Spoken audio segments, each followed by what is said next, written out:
संविदा लेकर आई। संविदा मतलब लकड़ी, चूल्हा जलाने के लिए, भोजन बनाने के लिए थोड़ी सी लकड़ी साथ में लेने के लिए गए।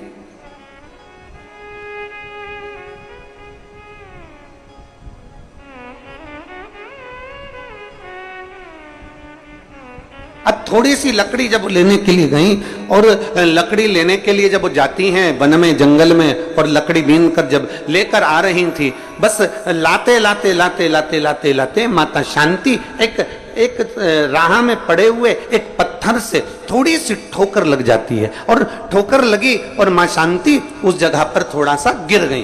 गिरी, थोड़ी देर बैठ गई। बैठा तो देखा कि एक गोल सा पत्थर पड़ा हुआ है, और बड़ा सुंदर पाषाण है, बड़ा सुंदर पत्थर है, बड़ा सुंदर कंकर है। माता शांति ने उसी समय उस पत्थर को अपने उस हाथ से उसको हिलाकर, उसको उठाकर अपनी पल्लू में उसको रख लिया, और उस पत्थर को लेकर, उस कंकर को लेकर माता शांति अपने पति अथर्वा जी के पास में आई। जैसे आप लोग कुबेरेश्वर धाम आते हो, पूजन करते हो, कंकर शंकर की पूजन करे, जल चढ़ाया, शिव की आराधना करी, फिर आप लोग एक कंकर को उठाकर ले गए, उस कंकर का आराधना करी, पूजन करी, पल्लू में बांध कर उसको ले गए। वैसे शांति मां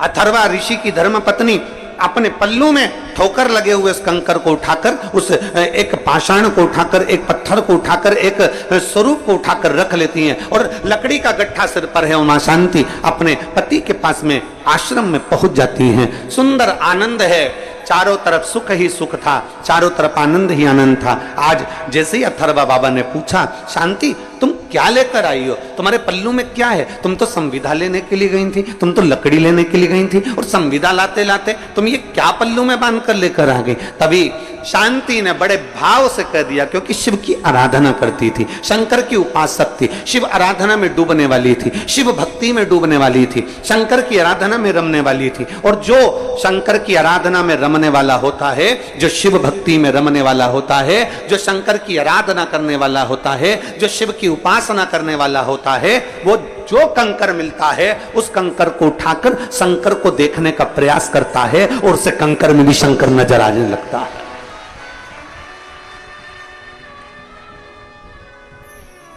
उसे कंकर में भी शंकर नजर आने लगता है, उसे कंकर में शंकर दिखने लगता है। क्यों? क्योंकि उसके हृदय में शिव समाया हुआ। और आप में से कई हैं, आप में से कोई एक दो नहीं, ना जाने कितनी माताएं ऐसी बैठी हैं, ना जाने कितने भाई ऐसे बैठे हैं।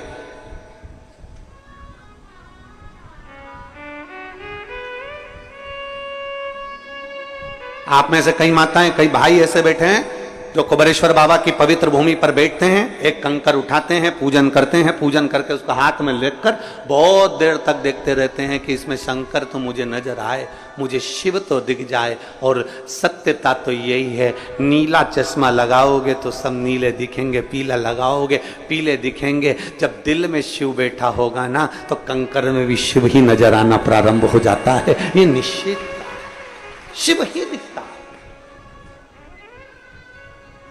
तो वो कहते हैं ना, अरे मैं हूं प्रेम रोगी, मेरी दवा तो कराओ, जाओ जाओ जाओ किसी वेद को बुलाओ, मैं हूं प्रेम।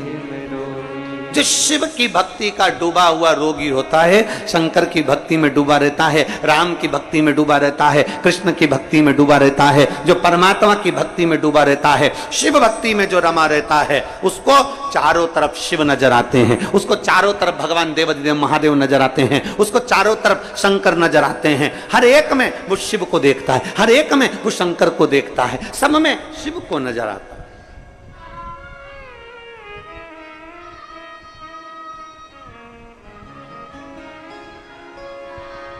हर एक में शंकर।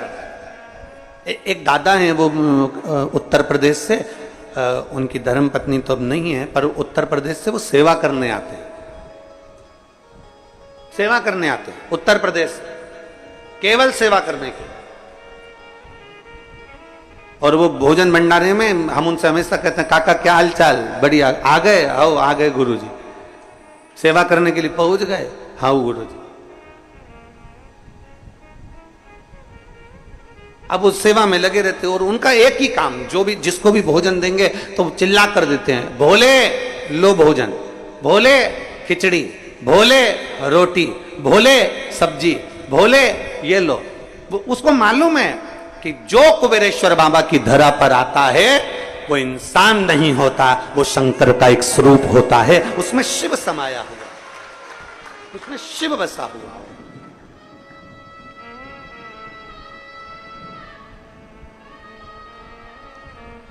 जो आया वो शिव का एक स्वरूप। और तेरी कृपा बिना ना हिले एक भी अणु, लेते हैं श्वास तेरी कृपा से तनु तनु। बखान क्या करूं मैं राखों के ढेर का, चपटी भभूत में खजाना कुबेर का। हे गंगाधार मुक्ति द्वार ओंकार तू, भोले ओंकार तू। आयो शरण तिहार शंभुतार। गुरु जी के पास जाकर, गुरु जी मुझे मेरे गांव जाना है। गुरु जी ने कहा जा। गुरु जी मेरी बहन की शादी है। गुरु जी ने कहा बधाई हो। गुरु जी हम बहुत गरीब हैं गुरु जी, हमारे पास में कुछ भी नहीं। गुरु जी कहते हैं सब भगवान बैठा है, सब अच्छा करेगा, क्यों टेंशन लेता है, जा। अब वो जाने लगा, ये पिछले गुरु पूर्णिमा की कथा है। जाने लगा, गुरु जी ने उससे कहा सुन तेरी बहन की शादी है, अंदर कोई अनार देकर गया है, एक झोले में अनार रखे हैं, तू ले जा। तेरी बहन की शादी में अनार लेकर चले जा। अब अनार रखे थे और अनार लेकर चला तो मन में कोसता कोसता गया, काय का गुरुजी, इतना बड़ा आश्रम, इतना बड़ा वैभव, इतना बड़ा धन, इतनी दौलत, इतनी सत्ता, तो भी गुरुजी ने बताओ केवल अनार ही दिया। इतना बड़ा गुरुजी था, थोड़ा बहुत तो दे देता तो मेरी बहन की शादी हो जाती। और गुरुजी ने दिया तो केवल अनार। ये पिछले गुरु पूर्णिमा का चरित्र है। अब वो अनार का झोला लेकर चला, मन से कोसता कोसता चला, गुरुजी को खूब कोसता कोसता चला। काय का गुरुजी, काय का गुरुजी, काय का गुरुजी, काय का गुरुजी करता करता पहुंच गया। रास्ते में जंगल में गया तो जंगल में एक जगह पर बैठा हुआ था, वहीं का राजा बीमार पड़ गया। राजा को दवाई देना थी, दवाई देने के लिए अनार का रस चाहिए था। अनार राजा के भवन में नहीं, महल में नहीं, नगर में नहीं, गांव में नहीं, कहीं अनार नहीं मिला। तब दूत ढूंढते ढूंढते जंगल में पहुंच गए, इसके झोले में अनार मिल गए। इससे कहा हमको अनार चाहिए। उसने कहा नहीं दूंगा, ये मेरे गुरुजी ने मेरी बहन की शादी के लिए दिया है, मैं नहीं दूंगा। उन्होंने उसको पेड़ से बांध दिया और उसके अनार ले जाकर राजा को दे दिए। राजा ने उस अनार के रस में दवाई ली, ठीक हो गया। राजा ने कहा अनार कहां से लाए थे? हम जहां से लाए थे उसको तो हम बांध कर छोड़ कर आए हैं। राजा गया, ला उसको पकड़कर मेरे पास में, उसको लेकर आए। पूछा भाई हमने तुम्हारे अनार के रस में दवाई ली है, हमने तुम्हारे अनार के रस में दवाई ग्रहण करी है और हमारा शरीर ठीक हो गया। हम चाहते हैं ये तुम्हारे अनार का क्या शुल्क दे सकते हैं, हम क्या दे तुमको, आज तुमने हमारे प्राण बचा लिए। इतने में वो कहता है महाराज अनार तो मेरी बहन की शादी के लिए मेरे गुरु ने दिए थे। तुम्हारी बहन है? हाँ। उसकी शादी है? हाँ। चिंता मत करो, तुम्हारी बहन की शादी जैसे एक राजा की लड़की की शादी होती है वैसे तुम्हारी बहन की शादी हो।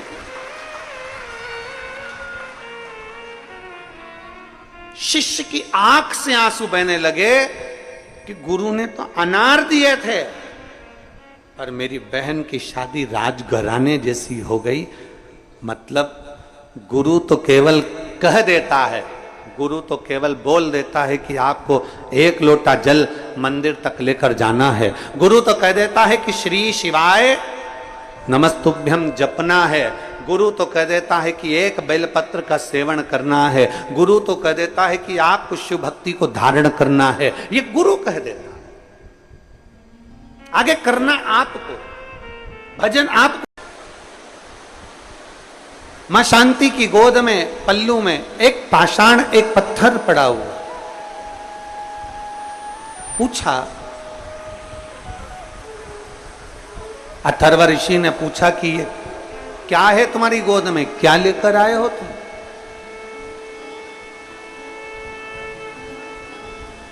ये तुम्हारी गोद में है क्या? क्या लेकर आए हो तुम? क्या लाए हो? मां उसी समय पर कहती है, स्वामी ये मेरी गोद में जो पाषाण है, मेरी गोद में जो पत्थर है, जो कंकर है, मैं आ रही थी और आते आते मेरे सिर पर लकड़ी का गट्ठा रखा हुआ था, क्योंकि संविदा लेने के लिए मैं गई थी। संविदा लेने के लिए गई थी और आते आते बीच में मुझे ठोकर लग गई। उस ठोकर ने, जो पत्थर से मुझे ठोकर लगी थी, उस पत्थर को, उस कंकर को मैंने जब देखा तो उसमें मुझे शिव तत्व नजर आया, मुझे शंकर नजर आया, मुझे शिव दिख रहा। और खानो नहीं भावे मने, पीनो नहीं भावे रे, और दौड़ दौड़ मन सत्संग जावे। मुझे सूझा नहीं। उस कंकर में, उस पत्थर में मुझे भगवान शंकर का प्रतिबिंब नजर आ रहा था, शिव दिख रहे थे मुझे, शंकर नजर आ रहे थे मुझे। उस कंकर में, उस पत्थर में, उस पाषाण में मुझे शंकर का दर्शन हो रहा था। इसलिए मैं इस पाषाण को, इस कंकर को, इस पत्थर को मैं लेकर आ गया।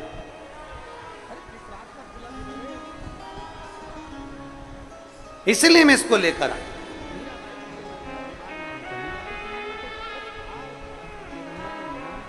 मैं इस पाषाण को लेकर आ गई हूं। अथर्वा बाबा ने कहा, जरा दिखाओ कहां है वो पाषाण, जरा दिखाइए, वो कंकर कहां है, वो पत्थर कहां है, जरा दिखाओ हमको। अब देखिए, बहुत सावधानी से कथा का स्मरण करिएगा। गुरु महादेव शिव महापुराण की कथा चल रही है, बहुत सावधानी से सुनिएगा, ध्यान दीजिएगा इस पर। आपको तो कंकर में शंकर दिख रहा है, पर कोई तुमसे कहे कि कहां दिख रहा है, जरा मुझे बताओ, कहां दिख रहा है कंकर में शंकर, जरा मुझे दिखाओ। और कोई तुमसे कहे तो आपसे निवेदन है कि आप किसी को कंकर में शंकर दिखाने का प्रयास मत करना। आपके लिए महादेव कंकर में शंकर बनकर आ जाता है, दूसरों के लिए नहीं आ सकता। भाई शिव कथा कहती है, भगवान शंकर का चरित्र कहता है, नेत्र भी तो वैसे चाहिए देखने के लिए। आप देख सकते हो।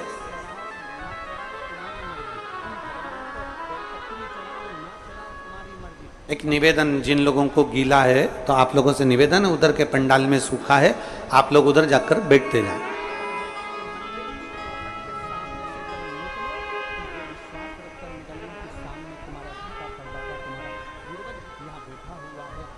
एक कंकर में शंकर आपको दिख रहा है, सबको नहीं दिख सकता।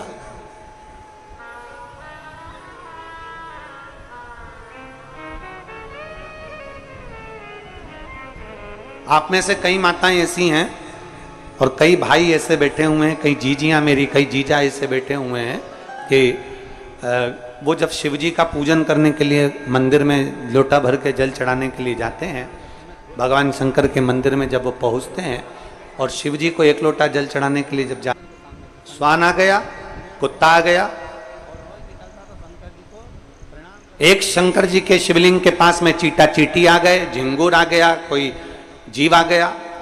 किसी ने वीडियो वायरल कर दिया कि देखो तुम्हारे धर्म के देवताओं के पास में कुत्ते आकर यहाँ पर बैठे हुए हैं, कुत्ते आए हैं, जीव आए हैं, जानवर आए हैं, पशु आए हैं। अरे भाई, तुमने अभी सनातन धर्म को देखा क्या है? सनातन धर्म इसी को कहते हैं जो एक पशु और पक्षी को भी गले लगा लेता है, वो सनातन धर्म का देवता कहलाता है। तुमने सनातन धर्म को देखा क्या है? तुम सनातन धर्म को पहचानते कहां हो? सनातन धर्म तो वो धर्म है जिसमें हाथी की भी पूजन होती है महालक्ष्मी के दिन। सनातन धर्म तो वो धर्म है जहां कौवे को भी पूज्य माना जाता है और रोटी दी जाती है श्राद्धों के दिन। सनातन धर्म तो वो धर्म है जहां कुत्ते को भी रोटी दी जाती है श्राद्ध पक्ष में। सनातन धर्म तो वो धर्म है जहां पीपल के पेड़ के नीचे भी चूरा डालकर चींटियों का भंडारा कर दिया जाता है। सनातन धर्म तो वो धर्म है जहां वृक्षों की पूजन होती है। सनातन धर्म तो वो धर्म है जहां नदियों की पूजन होती है। सनातन धर्म तो वो धर्म है जहां कंकर और शंकर की पूजन होती है। सनातन धर्म तो वो धर्म है जहां बावड़ी और तालाब की भी पूजन होती है। सनातन धर्म तो वो धर्म है जहां घर घर में बहन और बेटी को भी पूजा जाता है। सनातन धर्म तो वो धर्म है जहां बड़ों का आदर किया जाता है। उस धर्म में हम पैदा हुए, उस धर्म में हमारा जन्म हुआ। उसको पहचानो, उसको जानो।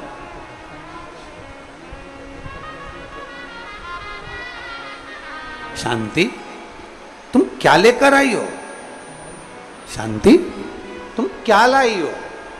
शांति ने कहा, मेरे पल्लू में जिस पत्थर से मुझे ठोकर लगी उस पत्थर को मैं ले लूं।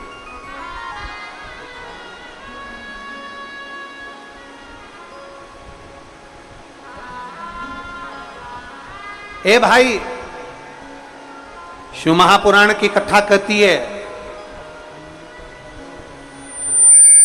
चारों वेद नहीं पढ़ सकते मत पढ़ो।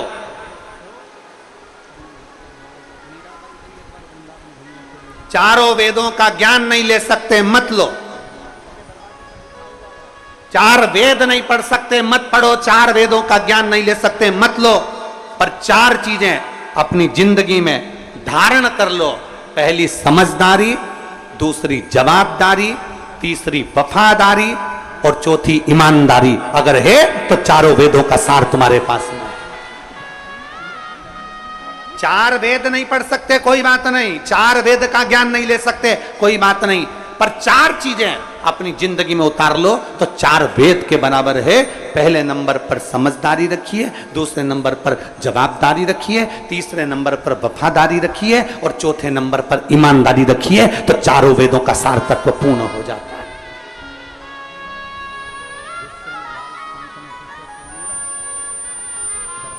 हम जिम्मेदारी नहीं रखते, हम समझदारी नहीं रखते।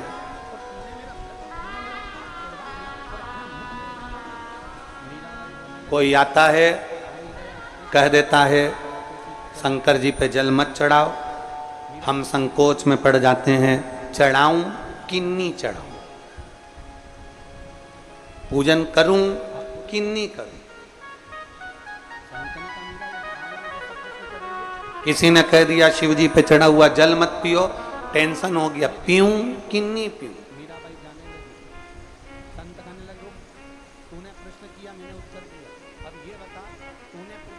ए भाई, मेरी जीजियों, मेरे जीजाओं, मेरी बेटियों, बेटाओं, मेरी माताओं, मेरे भाई, जितने आस्था चैनल के माध्यम से इस गुरु पूर्णिमा महोत्सव की कथा को, गुरु महादेव कथा को सुन रहे हैं, उनसे निवेदन है, आपके दिल में अगर शिव आकर बैठ गया है तो फिर किसी की नहीं सुनना, अपने दिल की सुनो और जो मन में अच्छा लगे वैसा करना।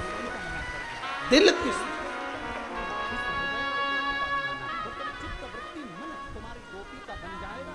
किसी के कहने पर कब तक चलोगे?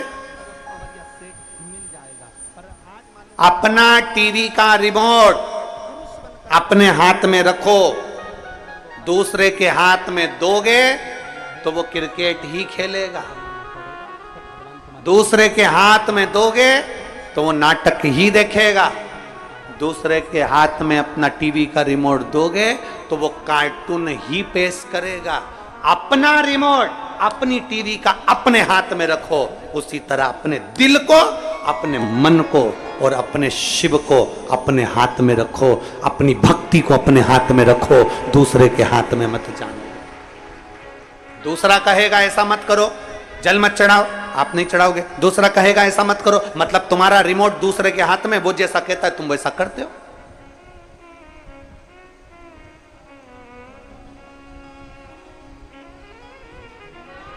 अपना रिमोट अपने हाथ में रखो।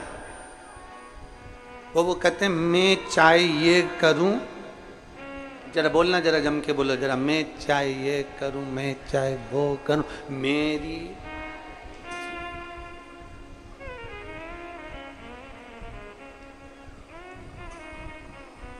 अभी अभी वो हम सुन रहे थे जब अंदर कक्ष में थे, तो कुछ माताएं बाहर बैठ के बात कर रही थी। एक बोली कि शंकर जी को बेलपत्री चढ़ाना तो दूध पीछे की तोड़ के फिर चढ़ाना। दूसरी बोली मैं तो ऐसी चढ़ा दूंगी। तीसरी बोली नी ऐसी नहीं चढ़ाना। चौथी बोली ऐसी चढ़ाना। पांचवी बोली ऐसी चढ़ाना। सब बैठ के बात कर रही थी। फिर धीरे धीरे उनने भजन गाना चालू कर दिया। हमारा निवेदन है, तुम्हारा दिल कर जाए ना शंकर को वैसे रिझाना। तुम्हारा दिल कर जाए कि शिव को कैसे रिझाना, वैसे तुम रिझाओ, दिखावे से नहीं।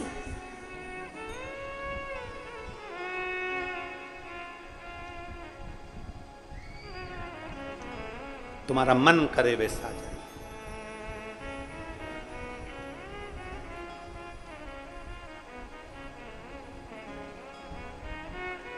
महाराज कहा, अथर्वा ऋषि ने कहा कि जरा मुझे उस कंकर का दर्शन करा दीजिए। अथर्वा ऋषि कह रहे हैं मुझे उस कंकर का दर्शन करा दो। धर्मपत्नी शांति ने वो कंकर निकाल कर दिया। अवस्था 3 निकल चुकी थी पर संतान नहीं थी।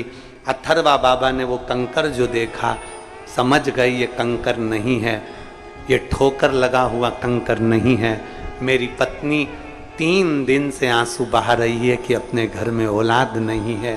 शंकर की रोज झाड़ू पोछा करती, रोज पूजन करती, आज इसकी पल्लू में ये कंकर नहीं आया है। स्वयं शंकर ने औलाद का सुख प्रदान करने का वर दे दिया है।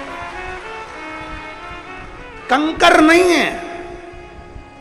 कुबेरेश्वर धाम का एक भी कंकर नहीं है। कुबेरेश्वर धाम का एक एक कंकर शंकर है। उसको लेकर जाओ। जब आप पूजन करते हो, आराधना करते हो, उसकी 15 दिन तक भी आराधना करी है तो 15 दिन में उसको, उसके कंकर में आपको शंकर का एक दिन प्रतिबिंब का दर्शन जरूर होगा। वो कंकर नहीं है, वो शंकर है। एक पत्र है देखो।